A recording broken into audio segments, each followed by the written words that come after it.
Hey, what's up, everybody? It's me again. It's TeaRon. That's TEARON, period.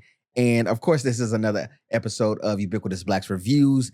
And this time, we are once again traveling to South Africa to witness a film that honestly is on a list of first, I must say, because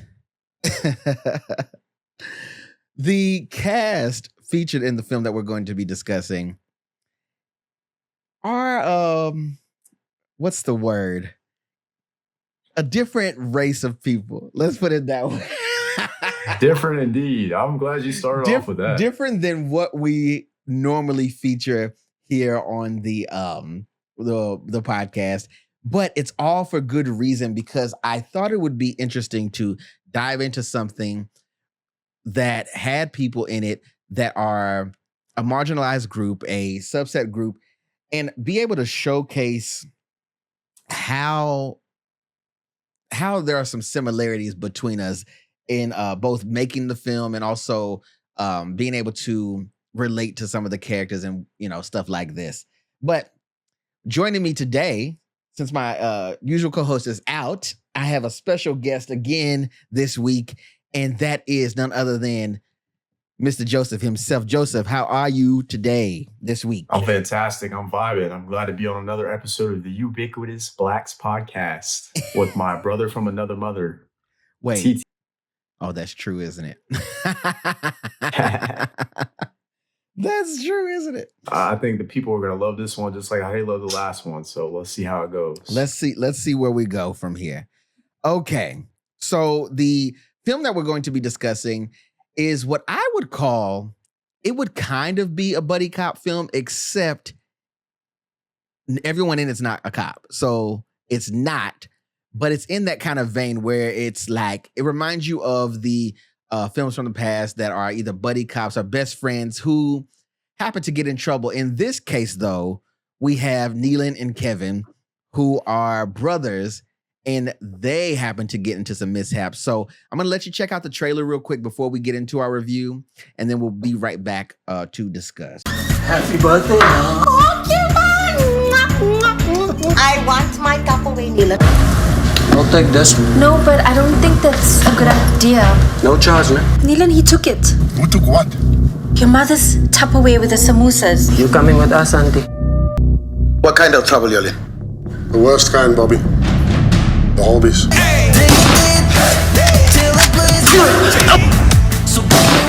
They took my aunt. You know you're not my mother's favorite, right? Where's the Tupperware? Do not create any chaos or break anything. It's your mother's big day. All right, so that was the trailer for Neelan and Kevin. I want to start with our lead characters here and just dive into the actors and producers, writers, etc. of this film. And that's played by Mr. Neelan.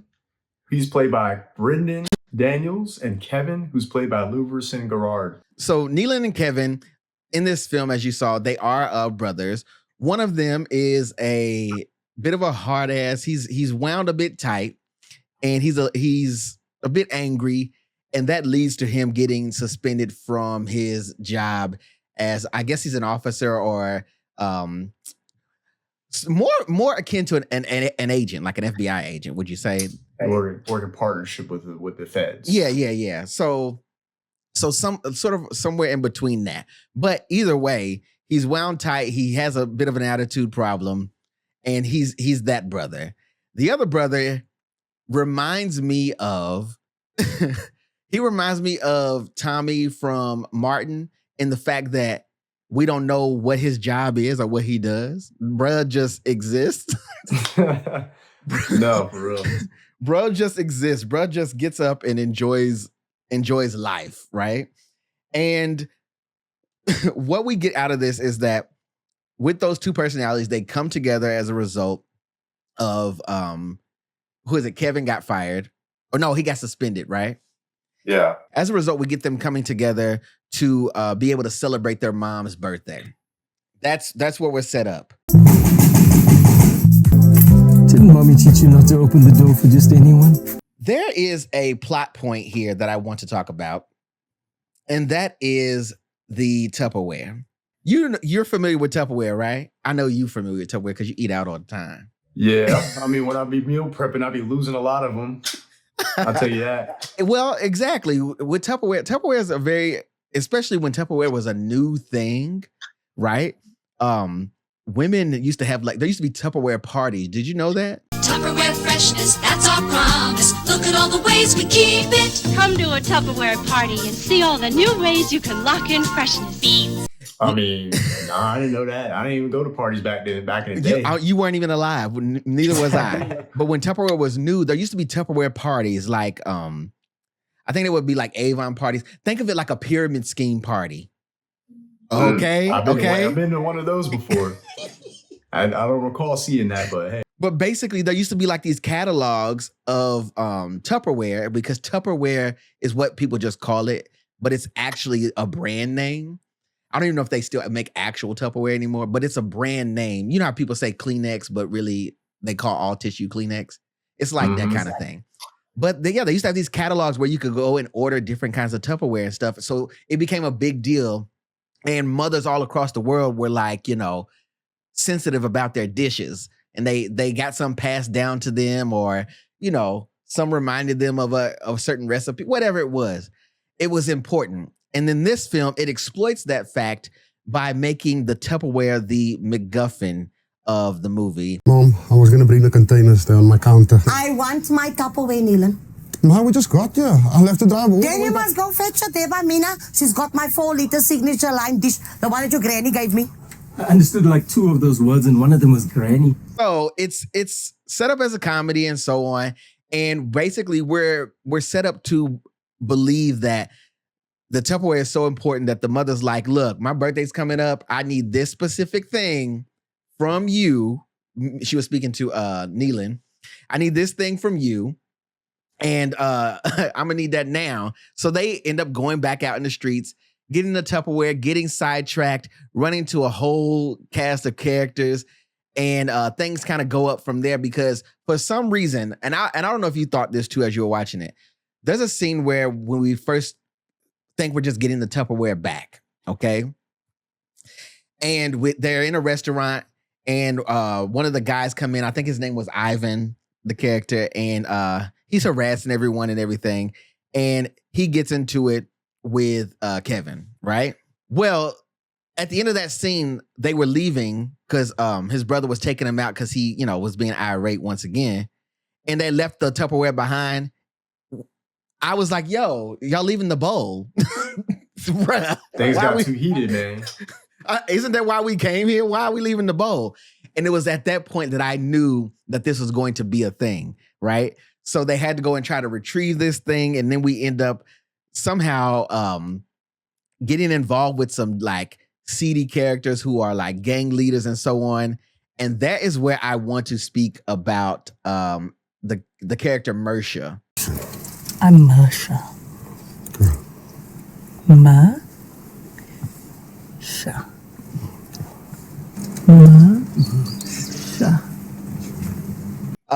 I think that was probably the most fun character in the entire movie because she was so wild. But it's also interesting to me, and you let me know what you think. I had never really witnessed someone who looked like Lorcia because she's a pretty lady, but also she was acting crazy. And I was like, okay, this is different. What did you think about that particular character? Because she was one that stood out to me overall. But what did you think? Yeah, it stood out to me when she had the lollipop and she was just very fixated on that lollipop for the first scene she was into. And I'm like, is this like something to ease you? Is it something to calm you down? Like, I never see somebody eat a lollipop in just every setting like that. I don't know. That's just what caught my attention. I mean, I'm sure there's symbolism about it, but the lollipop was, it must have been a pretty good lollipop she had.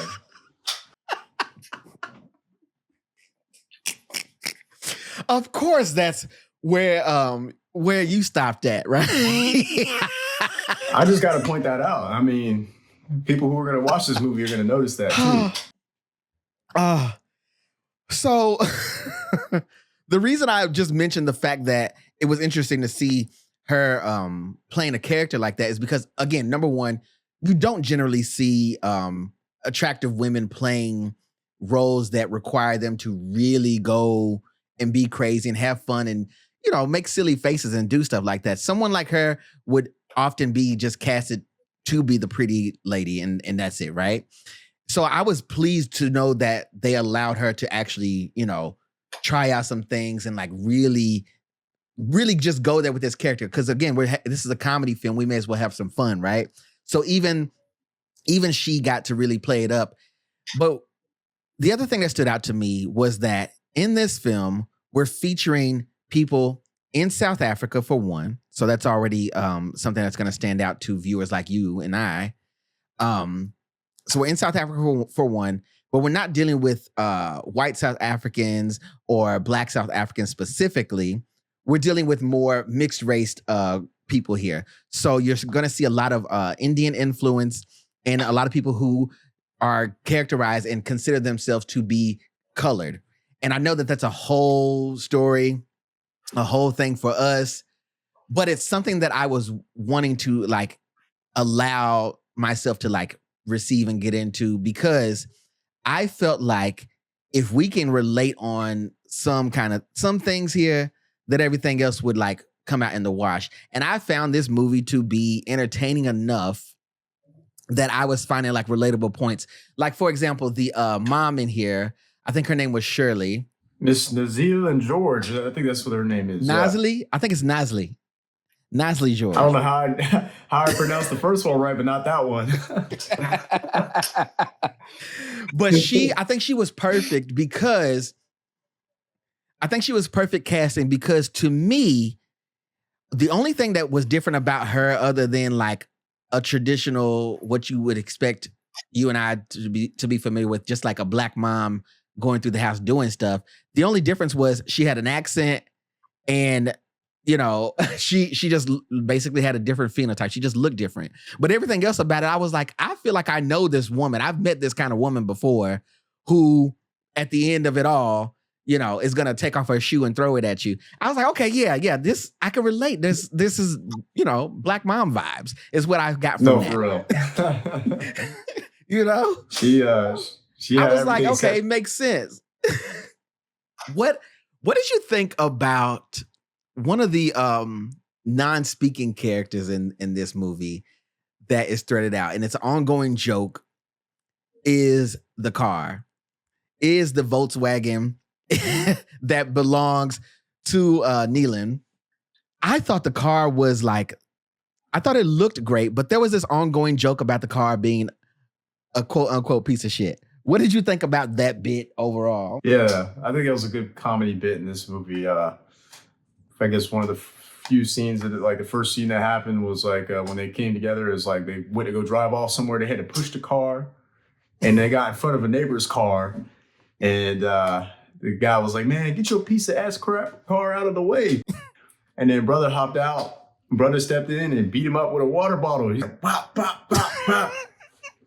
And then their car started up all of a sudden. He's like, "Oh, wait, we're off we go." But it's funny because the other car was a more piece of crap than the car he was talking about. And a bunch of scratches and dents and stuff. I'm like, on one hand, we got a beat up Volkswagen with scratched up paint. On the other hand, we got a classic Volkswagen that's aesthetically intact, but it just doesn't start. But the engine ain't doing nothing. Hey, as long as you get from point A to point B, that's all that matters. And honestly, I think that for first-time viewers of something like this, if it's just something you're watching casually, those are some of the things that'll stand out to you. Being able to relate to the characters on the most basic levels, because we've seen these kinds of movies before. Like I said, buddy cop films, best friends get into trouble, and it all takes place in one day, you know, and it just kind of escalates from there. We've seen these kinds of films before. Overall, I would say with this film, the best thing about it, again, for me, was being able to witness a story being told from a different perspective and being able to enjoy it throughout. It's not an offensive film. It's not something that is like incredibly like deep or profound or hard to understand. It's more so a good time. If you want to watch something that doesn't require too much brain power, you just want to enjoy, have a couple of laughs, watch something with your friends. If you're, you know, doing something around the house and you want to throw on something that you can just enjoy, then this is that kind of movie. I am going to have to rate the film of Queen Latifah. I'm going to kind of go up a bit high because I can see that the intention behind it was like meaningful, and I know that it wanted to be something more than what it was, and I think there's a lot of like rewatchability here because there's enough going on, and it's something for if you're an audience viewing outside of South Africa, there's enough going on, and there's something fresh enough that you'll watch it with new eyes, if that makes sense. And I don't know, I just enjoyed that aspect. Again, funny moments. I think it's well written. I think it's well thought out. And I think it does a good job of taking characters that we would not expect to behave or do certain things and putting them out and saying, no, these are, human beings too who have a story to tell and also, have different takes, and they can also be funny and they can also be, serious, and there's, action. There's enough going on in the film to keep you entertained. And I greatly appreciate that. And I would say this film was done under a lot more restrictive budget than I think would have been desired. If they were able to continue a Neelan and Kevin series and the budget started to pick up, I think we'd get a lot more adventures and things that are going on. If you just start taking those characters and putting them in different scenarios, you get a Neelan and Kevin 2 and 3 and so on. Like I could see that being set up as this kind of film. So that's my rating. And before I turn it over to you and ask you your rating, I also want to shout out Cousin Bobby.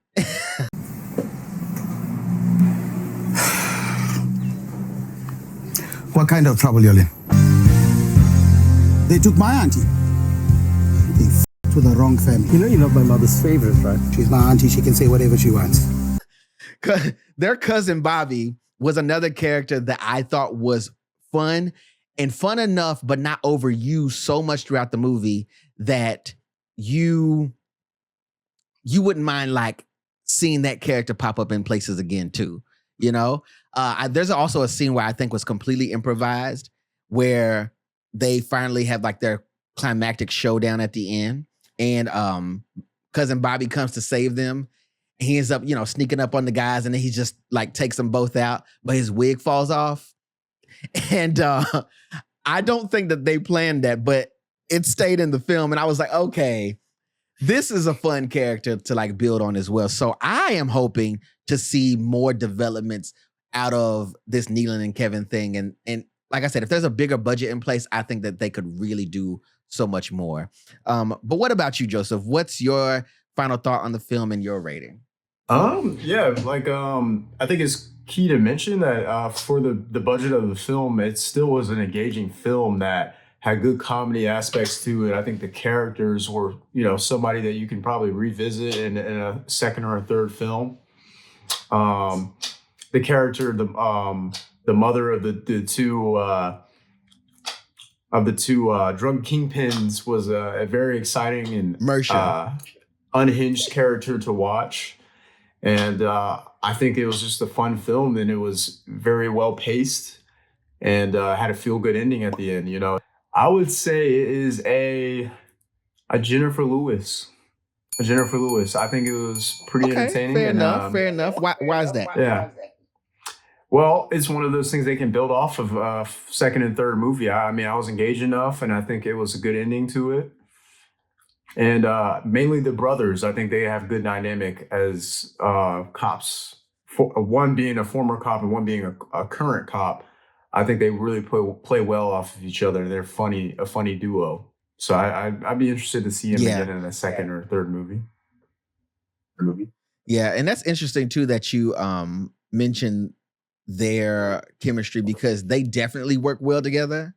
I think that they play off each other really well, and it's probably because they are so close. But they also had a huge part in like writing the film itself, and so it's rare that you get like your lead characters being people who are involved in like the production from the early point, like of like coming up with the concept, writing it, And then, you know, that's when you get to a point where you're getting a budget, you're casting people and so on.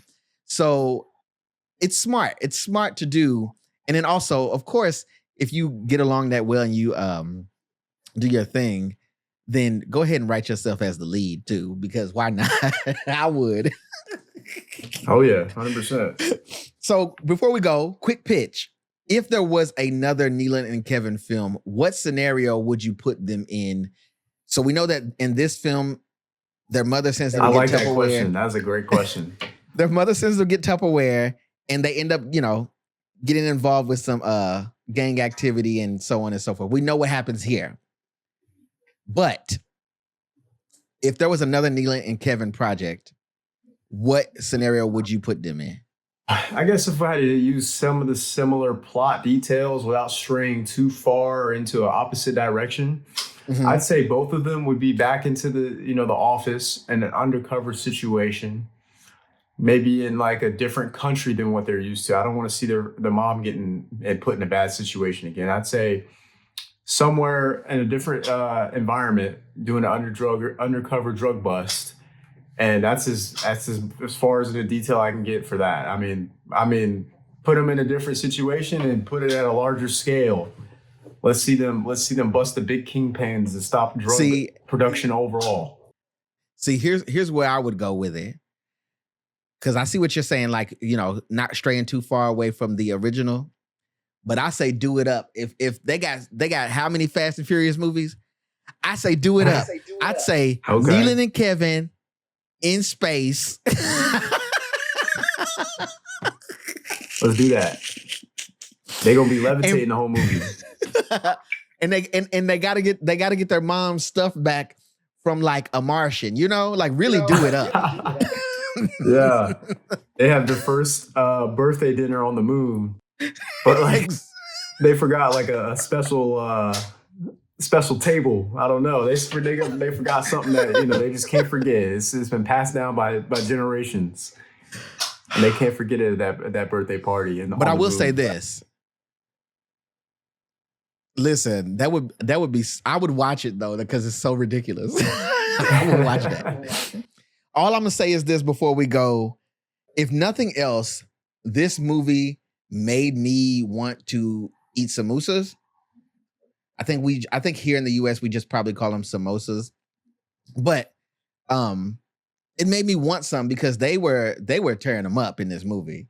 And I think that's what I'm gonna do is I'm going to find me some samosas and I'll maybe watch the film again at some point. Any last words, Joseph? Where can people find you, keep up with you, all the things as we head out from here? I want to say this is a good movie to watch. You guys should check it out. And you guys can find me on Instagram. It's Joseph, or Saint Joseph with a 3 instead of an E, 02.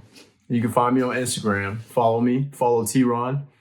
And yeah, stay tuned in. We're pumping out episodes left and right. So we'll keep you guys entertained for as long as y'all need to be.